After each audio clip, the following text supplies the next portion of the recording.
a propósito de las relaciones diplomáticas del Ecuador con Venezuela. Relaciones que han quedado, no sé si lastimadas, pero sí un poco movidas, y esto nace de una declaración que dio hace 4 o 5 días la canciller Gabriela Sommerfield, que afirmó a un canal de televisión colombiano, y fue puntual: no reconocemos al gobierno de Venezuela, de Maduro, dijo, y en eso hay que ser muy claro. Luego sobrevino pues la precisión del presidente de la República, que afirmó que la habían sacado de contexto y que se refería a las elecciones. Yo dije aquí en este programa que en diplomacia hay que medir las palabras y hay que actuar con mucho tino. No sé cómo ve usted, doctor Estarellas, buenos días, que es diplomático, el manejo del idioma, valga la oportunidad para consultárselo usted, en este impasse que se ha dado, yo digo, innecesariamente. ¿Cómo está, Jimmy? Muchas gracias por la invitación. En realidad, usted tiene pues toda la razón. En diplomacia hay que pensar lo que se dice. De hecho, la característica del diplomático es hablar poco. Y fue un error de parte de la canciller la declaración que hizo, porque sí es verdad que en un principio se desconoció al gobierno de Nicolás Maduro. Existen el consulado del Ecuador en Venezuela y el consulado de Venezuela en el Ecuador. Es decir, que las relaciones consulares se han mantenido, y la declaración como tal de la canciller fue un error, un grave error, diría yo. A ver, a continuación de esto, más allá de que a mí también me quedó claro que no la sacaron de contexto, que se equivocó en la declaración que hizo, cuando el presidente Noboa señala que lo que no reconoce el Ecuador no es al gobierno de Maduro, sino a una elección que se va a dar sin darle espacio a la oposición. Esto quiere decir que cuando sean las elecciones, vamos a ponernos 4 meses, 5 meses, no sé en cuánto tiempo será, y donde seguramente no tendrá espacio la candidata opositora más importante, ¿va a tener que revisar su relación el Ecuador o no? Lo que dice el presidente Noboa es que esa inhabilitación, digamos, injusta que se le ha hecho a la señora, a la candidata de la oposición, no procede, porque en democracia todos deben de participar. Ahora, esta declaración no solo es de Noboa, casi todos los gobiernos se han pronunciado para que se dé la posibilidad que la señora Machado pueda ser candidata. Incluso había un acuerdo, el acuerdo de Barbados. Entonces, ojalá el gobierno de Maduro rectifique y puedan darse esas elecciones, con lo cual el Ecuador no tendría que reconocer o no esas elecciones, que solo puede darse en derecho internacional cuando se prohíbe la participación de otros candidatos.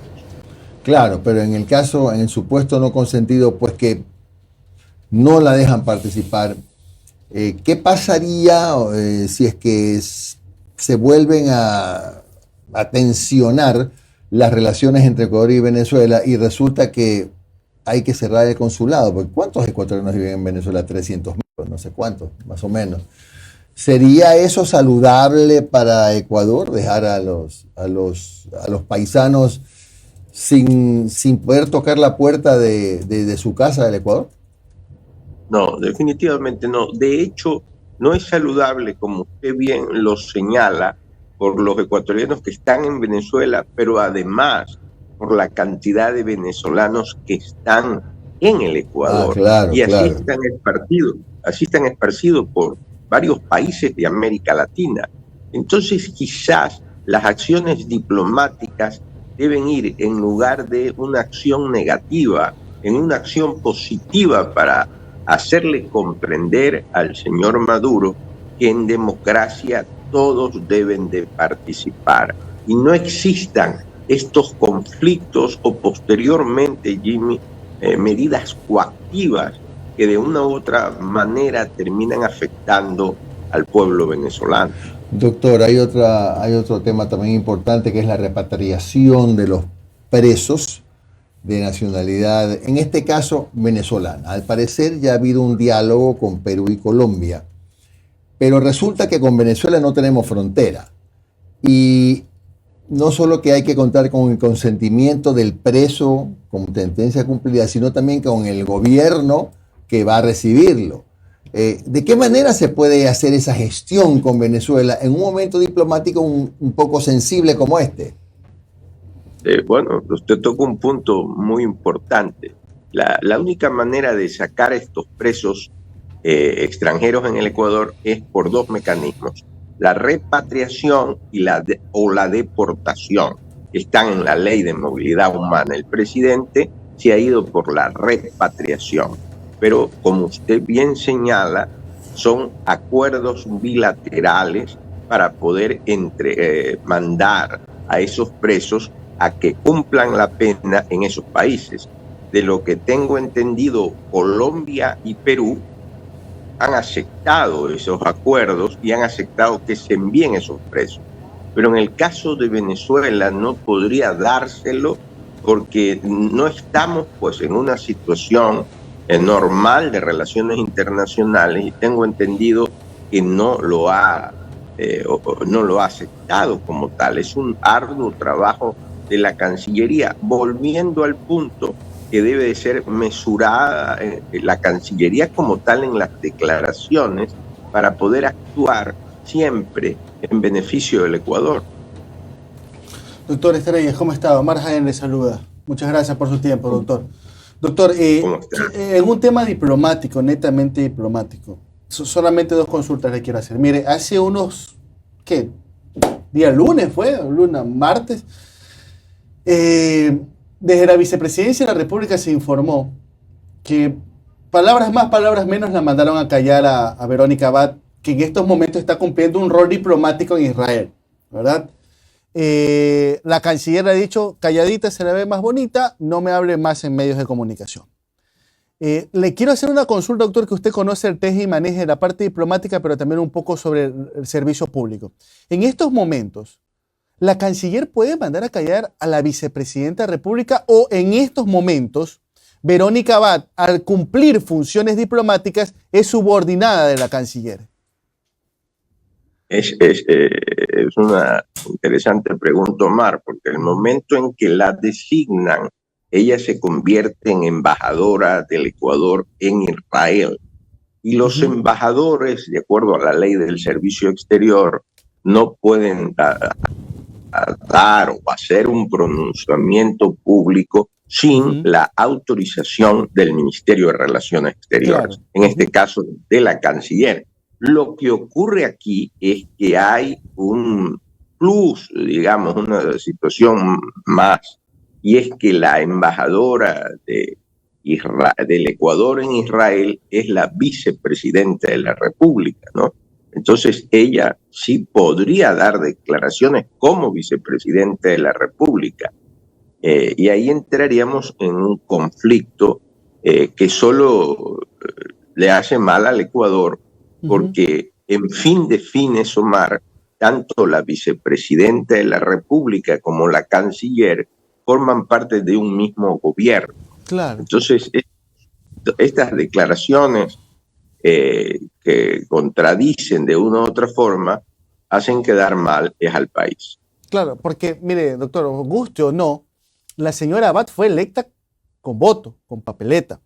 A la canciller se la designó por decisiones del gobierno, pero la otra fue electa en las urnas. Entonces es un tema. Ahora, yo me quiero poner del lado del gobierno de Israel. Dice, a ver, si yo hablo con la embajadora, puede ser que me cree problema con la canciller.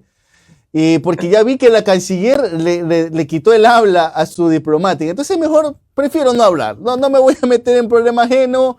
Y esto como que estos cruces, dimes y diretes entre Abad, Noboa, Abad con la canciller, el resto de países han de decir, ¿sabes qué? Mejor no me quiero meter en este tema. Y Israel que la está cogiendo en estos momentos a Verónica Abad, ¿no? Claro, esto sería para una novela de Gabriel García Márquez, digamos, este Claro. conflicto.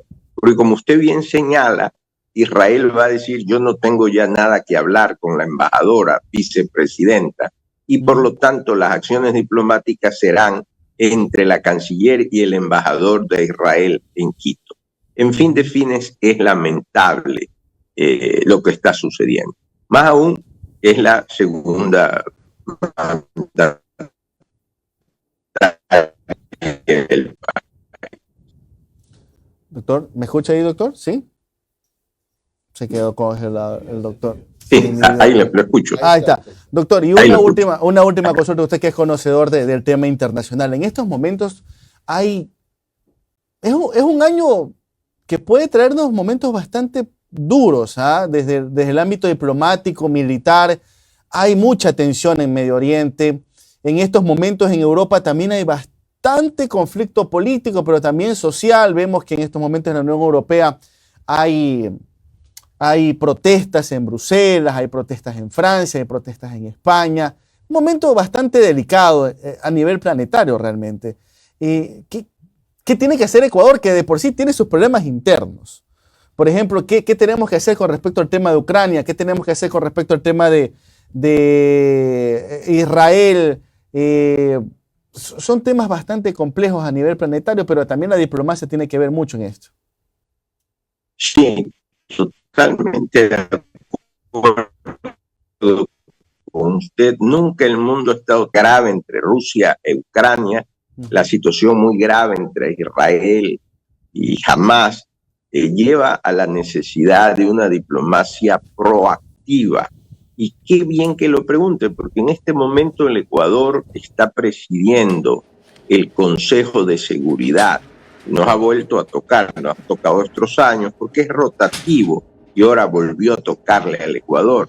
Entonces el papel del Ecuador es muy importante, porque si bien no tiene el poder del veto dentro del Consejo de Seguridad, sí está presidiendo el Consejo. Entonces sería muy interesante conocer qué está haciendo el Ecuador a través del Consejo de Seguridad. Ahora, el Ecuador siempre ha sido un país que se caracteriza, su política ha sido de paz, pero también debe aprovechar la diplomacia para hacer conocer a los otros estados de la grave situación que estamos enfrentando en el país por el ataque del narcotráfico y el terrorismo. Valdría la pena que la Cancillería informe qué cosas está haciendo. Gracias, doctor Carlos Estarellas, internacionalista, por estos minutos de su tiempo en Un Café con JJ. Un buen día, doctor, muy amable. Muy amable, gracias por la invitación.